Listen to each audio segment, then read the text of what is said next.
So, welcome back to another episode of Third Car Garage. It's been a long time since I did a video. Biggest thing is parts. You can't get parts.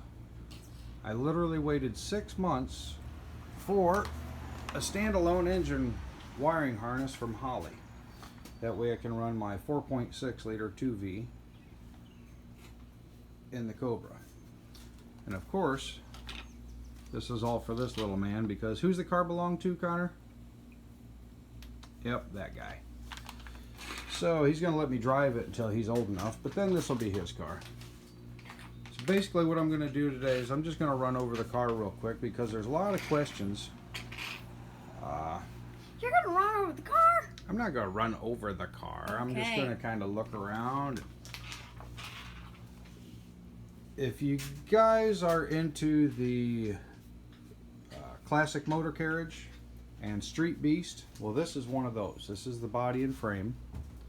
And a lot of the information I have for this car is because Michael Sohor, which hopefully, Michael, I said your name right, he come over and helped me out with a little bit of the questions and answers and how people did stuff, you know, because he was part of it when he built these originally.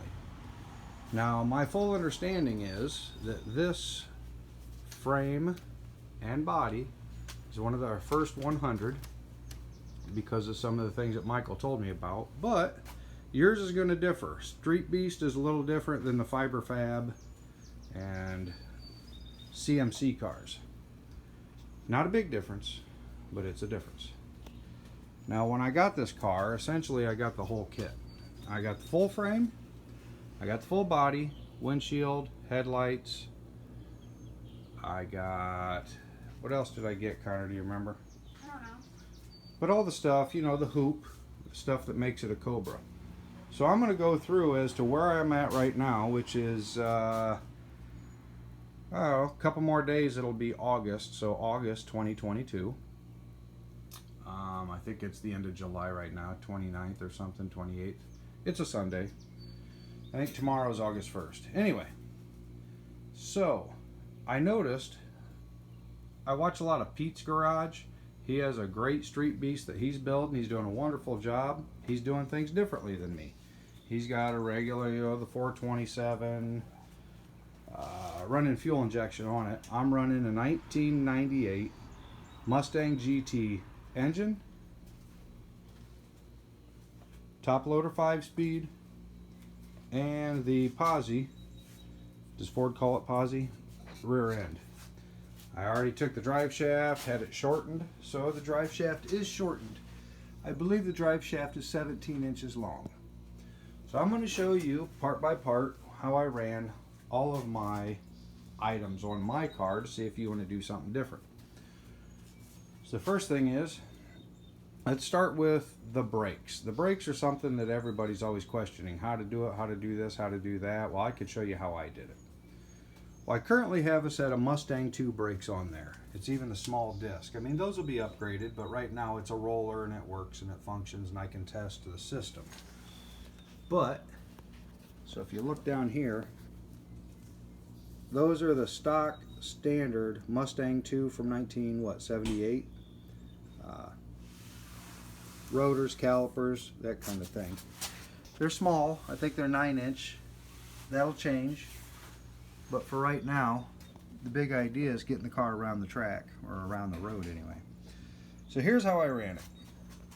I bought, the Mustang had a mechanical drive for the clutch. And I wanted to go hydraulic.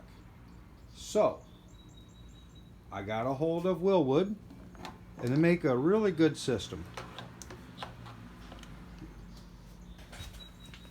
This is the front brake, rear brake, and the clutch. You see the clutch line, these are braided lines.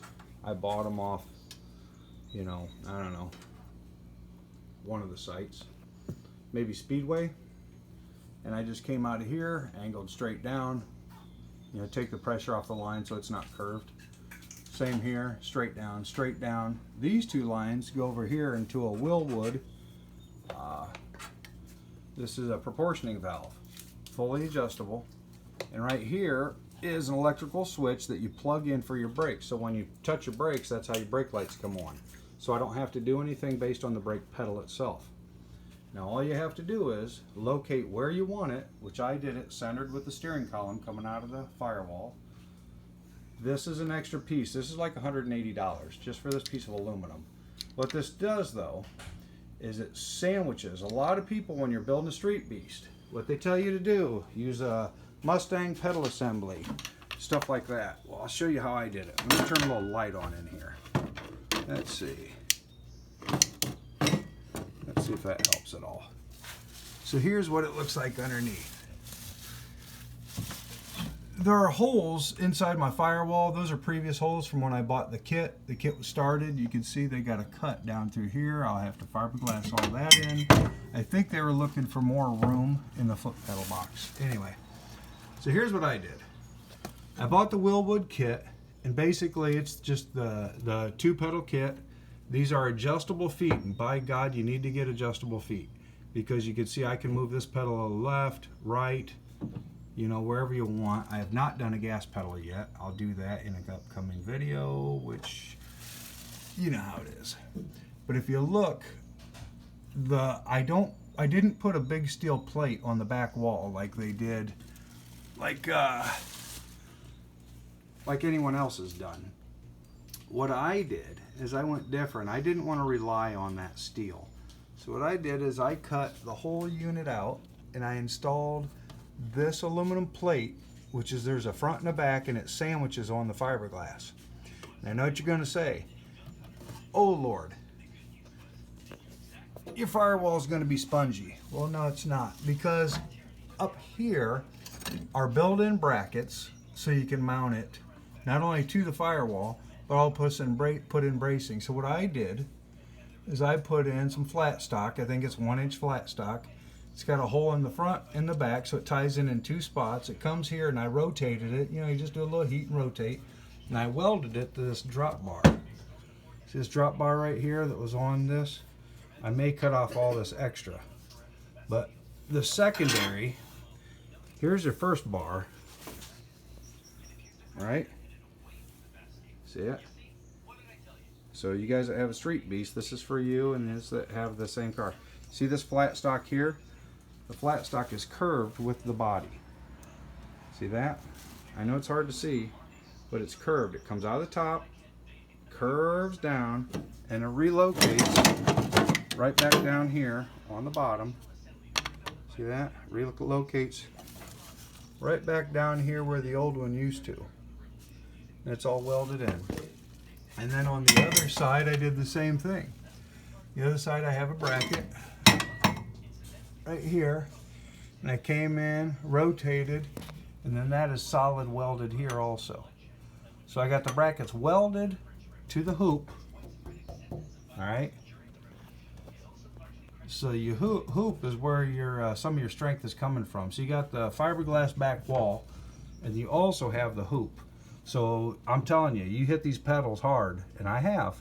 You hit them really hard, and they're not going anywhere. And then I have just a standard hanger on the steering column. See, that's just a standard hanger, and it's fully adjustable, and it'll move left and right. And that's where I got locating in the front, and in the back I do have a rotating bearing. I haven't installed it yet, but if you look at this, this is where the shaft stops. And I've got a knuckle. I think this is like a 1-inch, and this is a 3/4. And then I haven't put the holes in it yet, so these are still loose. But then I just have a regular D-rod straight down to this one here. Now this is the standard Ford Mustang 2.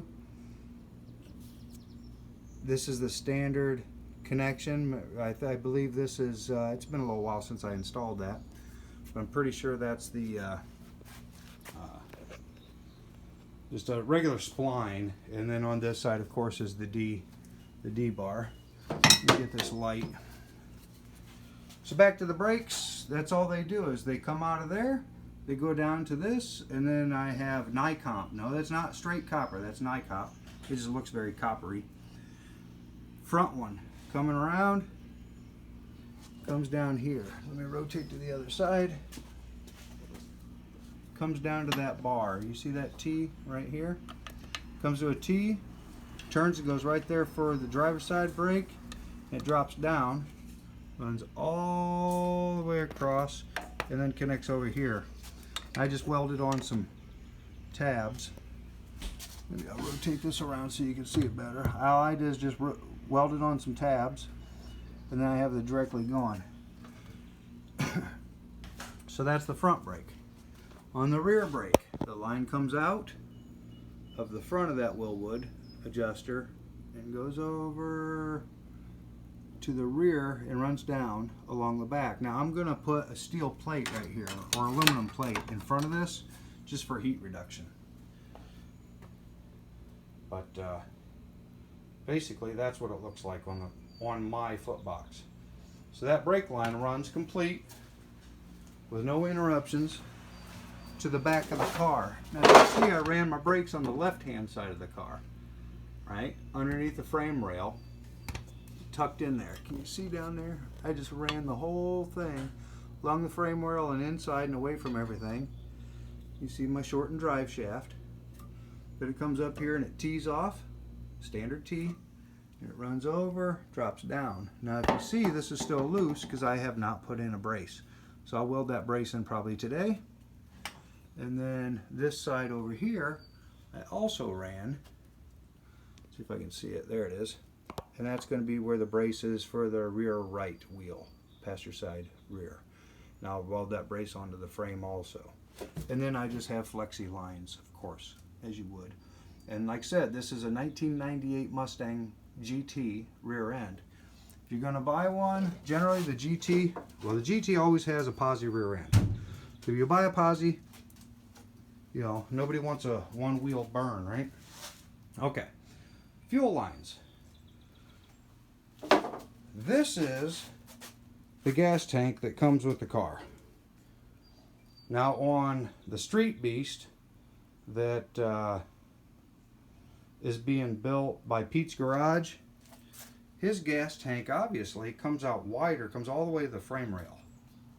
I don't know if you can see this. His gas tank comes out to the frame rail here. So he ran rods, all thread, all the way through there and underneath to mount it. On my tank, there's angle iron on the frame here and here. And I wanted to be able to drop my tank out. You're supposed to set it on top of that angle iron because there's tabs coming off of the tank, aluminum tabs. I chose not to.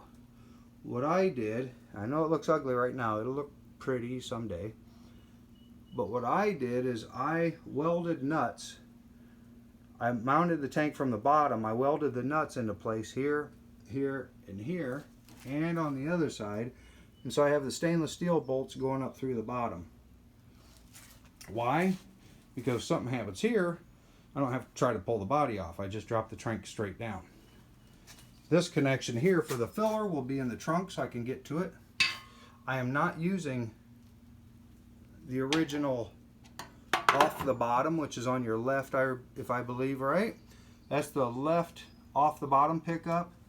That's the right top of the tank vent tube or return line. I'm not using those. I'm only using the vent to tie into here for filling the tank. So what did I do? It's kind of crazy. I took a standard 1998 Mustang GT fuel pump and I cut the hole a lot bigger, about the size of this ring here, dropped it down in there, and I drilled and tapped and put these bolts in, stainless steel bolts. Now, the bottom of the fuel pump is all, it moves back and forth, right? It does, it's not a solid unit. So what I did is I measured the depth of the tank and I put in a stainless steel rod. You see that rod right there? With rubber underneath it, and there's an O-ring on the bottom and an O-ring on the top. You can't see it. But this is a all thread that goes from here all the way down to the bottom of the fuel pump module. And so it's actually, I've adjusted the height perfectly from the top of the tank to the bottom of the tank, so when it drops down in, it sits flat on the bottom and then it's securely bolted in with a gasket. Then I bought these, which are really nice. You know, you come out of the fuel tank and you're using the standard Ford clips. and then you just come in here with a hose. Now I'm using these for right now just to get everything pressurized, but I'm actually going to upgrade these. I'll probably use the ones that you come around, and then I use a standard fuel filter for, guess what, a 1998 Mustang GT. Why? Because that's what you can do, because I can go anywhere, order the parts at any O'Reilly's or wherever I want to go. So I took just a piece of steel, welded it here, and put my fuel filter here. The reason I put it here is because I can easily get to it. It's totally out of the swing. A lot of people put it over there. I think Pete's Garage put it up here. Well, to me, that's too close to the pig here. So what I did is I put it over here where I know that if I bottom out or something goes crazy, hopefully it's not a problem. So my line and my return line come out of the fuel filter. You see this line runs over here. This line runs over here. Fuel filter, they go together. And you see here where I've mounted them was just standard mounts, and those are self-tappers. Here, turned here, they come around and they drop down on the right side. So I got brakes on the left, driver's side, fuel lines on the right, passenger side. They drop down all the way to the front. You can see on here, here's that flexi brake line, and these are they're supposed to be like a torque strut for the Mustang GT. That's because they had a lot of wheel hop. I'm actually going to take those off. It'll take a few pounds off, and obviously I really don't need them. I mean, my kit did not come with the braces that you would bolt them to, so I'd have to make them, but I don't really mind that. I don't mind making stuff. But I just don't think we need it. I think the car's a lot lighter. I don't think you're going to have more wheel spin than you are wheel hop. Mark my words, I could be wrong. So, fuel lines. Coming over up here in the front, you see down there the fuel lines come in. Here's the header. There's the passenger bank. Fuel lines come up. They come right up the tip top here. And then I'm going to have these mounted to the fiberglass. And here's my final fuel line connections here. I'm probably going to put in a fuel pressure gauge here, but these are all the things that are, this is all stock. From here over is all stock 4.6 liter, okay? So, exhaust. Everybody's worried about headers on their exhaust. If you buy an exhaust system for an aftermarket set of headers, shorty headers, on eBay or wherever that go to a 4.6 liter, you can use them, but you got to swap them over. You got to put left to right and right to front, right to left. That way the headers point out the front of the engine. When they point out the front of the engine, come over here, cut off the collector, do a loop, drop down, get your O2 in it, and then come down here, and then you can connect. This is a standard 3 bolt 2-inch. Is that a 3-inch? I don't remember. But anyhow, it's just welded together here, and then you have your, and then you can do your mount however you want, you know, as far as how you're going to your body. I like the way Pete's Garage did his. I used some squared box tubing because of the headers and da-da-da. But this is what you do. You just reverse it and come back this way. O2 sensors. Why O2 sensors? Because I'm using a 4.6. Which you notice I've stripped, I think, everything off that I'm not going to need. I will not be using the EGR. The EGR goes right here. I made a plate, stainless steel bolts. I did buy a brand new gasket, so it's got a gasket and bolts. I'm probably going to swap this over to a BBK. You still see the foam under there where it used to be a Mustang. So that'll come off of there, or I might go to a BBK just because it's pretty and shiny. And I think I go up to like 70 millimeter or something like that. Over here, I'm using, by the time this is all said and done, there's one reservoir with one line that comes over and connects to my front brakes. Well, I haven't bled the back ones yet because I don't have it broke loose to put the pieces on there, but once I do, and then this is for my clutch. But what I'm going to do is a little different than what somebody else would do, but I'm actually going to take all three of these, and I'm going to come off of here and Y to here, and angle, so it'll come out, over, tap in here, and then lead up to one. I'll have one reservoir under my hood for all three of these. Do you think that's a bad idea? Well, if you lose brakes, it doesn't really matter if your clutch works, right? If you lose your clutch, it doesn't really matter. It's not a problem. You got enough reservoir in here in these caps to stop you if suddenly you lost clutch or something like that. Let's see, what else? People are asking. I did get a radiator. I don't like it, and I'm going to change it. I spent a lot of money on this. It's a great radiator. It's got a great cover, but I think it's about 4 inches too long. I think I might have bought the wrong one. It's just too long. So I'm going to have to buy another one. Throwing money away. If you notice up front that I can run my steering arm through here. The reason I can run my steering arm through here is if you watch my previous videos, this steering arm is right where normally you would have the power steering box or power steering pump, which is also the hydraulic brakes, the brake booster, the power boost. I forget what they call it for Ford, but I took that off and I replaced it by using this bolt here. There's another one right here. I put a pulley on here. It's a standard Ford PK pulley, a 6 PK, and I think it's 2.5 inch. And all I did is I got the exact same angle what the other one would have been. The other one would have been right here. So all I did is follow it down, and then I think it's a 91 inch belt. Took a couple tries, but I got it. But yeah, and then I've got the fuel filter. Is a funny thing, or the oil filter. I got a 4.6. It's a fuel oil filter replacement unit. And what do you do is they have a whole. It just doesn't fit down here, and you can't fit it in a Cobra. It's just stupid trying. So there's a block that they make. It's not very much money. You bolt the block on, and it separates your oil lines from your coolant lines because they're put together on the Mustang. So there's your coolant hose pickup for the bottom of your radiator. And right there, those are your in and out lines for your remote oil cooler or oil filter, which I currently have going to the oil filter.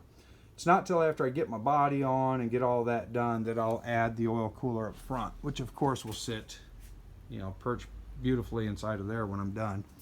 But this gives me the allowance. I can run it over here, and if you see, it's right in front of the, I got tons of room there. You can see, so even if I lose a belt, I should be all right. But this oil filter, I can get to it very easily from underneath the car. So making life easier. Changing the oil, real quick and easy. Oil lines, if I had a problem, I can get to them from underneath the car very easy. There is nothing underneath my oil pan. The cross member's up here, and then you have a transmission cross member. So the oil pan is free and clear. So if you need to do anything, change a gasket, you have nothing in your way. Let's see what's next. Radiator, I don't know. Engine, I'm loving it. You see how Ford ran these two coils, a coil on the left, coil on the right, and then they have the wires crossing over, for your specific cylinders. And like I said, spark plugs are up on top. They're right beside the fuel injectors. I'm going to start all of this today. This is a bracket that would normally hold that here. Well, I don't want it up here. I want the whole front of the engine kind of free and clear. So these brackets, this one, I'm going to change it. And what I'm going to do is I'm going to mount it either here against the firewall so that the wires just go, these 4 plugs will come up here. 2 of the wires will cross over to that coil, and 2 of the wires come into this coil. Same over here. The 4 plugs, then I'll have it run across this way. 2 of them will plug into this coil, 2 of them will plug into that coil. So I'll have a coil mounted here and a coil mounted here. I'm going to have to get another one of these brackets because I think the other one was aluminum or something like that. This one was steel. Originally I was going to try to bolt them right to the engine like this.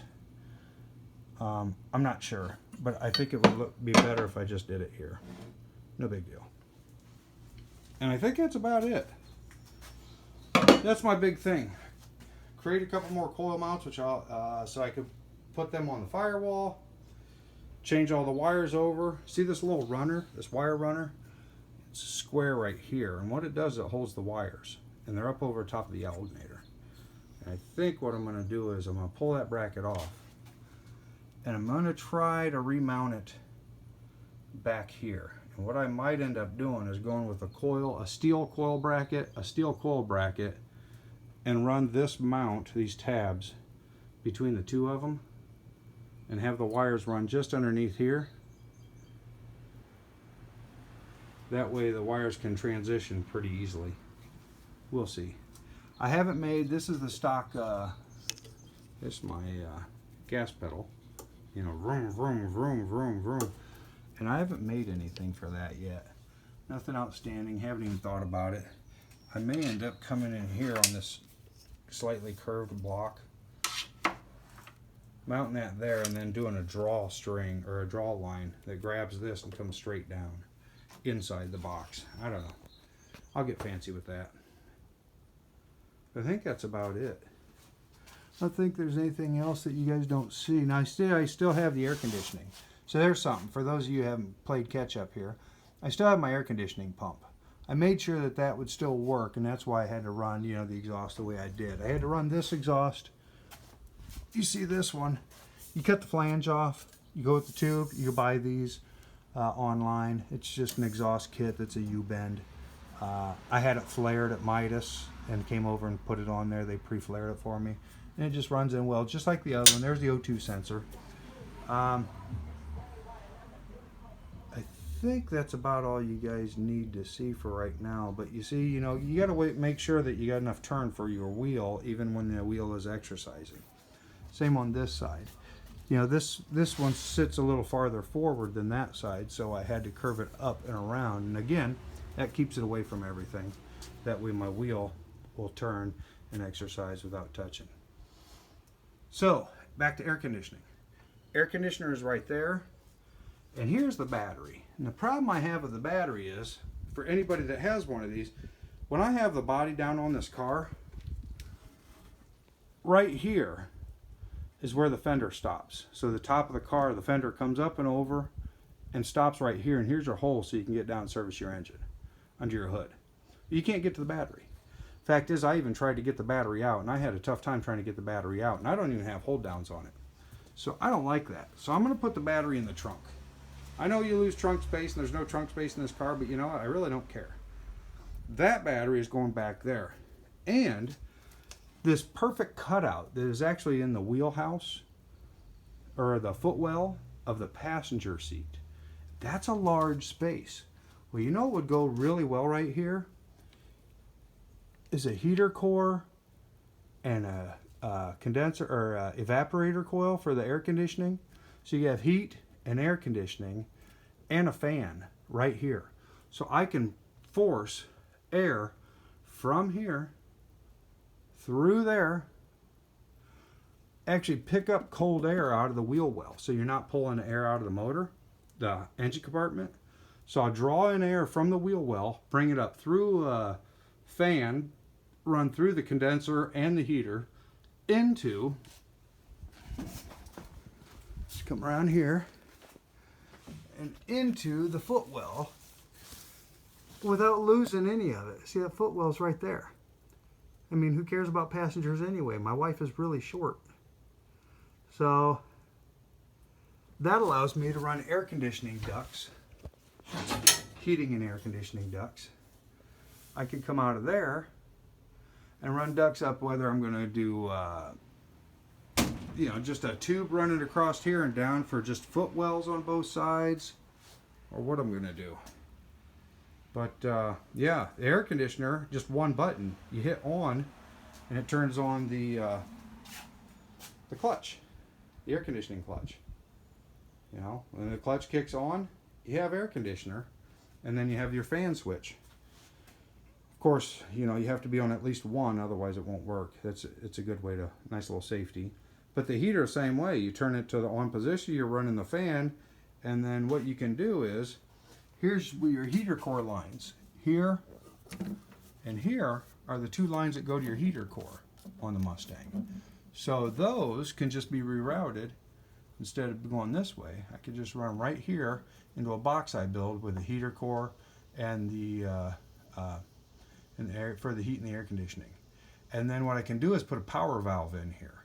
So it shuts on whichever one I think is this one, is the pressure side. I can shut the heat rolling through it. I can shut the water off. So if you kill the tap, heater core goes cold, and then I could turn on the air conditioning. Or when you turn the air conditioning, it automatically shuts off this valve. Either way, win-win. So, all right. So that's it. That's where the run is for this thing. Looks like this is the way it's going to end up. I've already done stuff on interior and side pipes. You can see here, I have my headers loose. You see I have a square tab just welded on the frame in here. And I did that for mock-up. And that just slides into there. But that allowed me to mock up my exhaust when I built my headers, made all the adjustments and all that, make sure it would fit inside the hole. I just have this body is literally hanging by straps from the ceiling. Like I said, I am a third car garage. There's our 2-car garage full of all family vehicles and such, and you can see I had to put everything, to get everything out of my 3rd-car garage, I had to build shelving in the top of everything else. Same shelving I built in the top of this. But yeah, this is what it is. Yep, 3rd-car garage.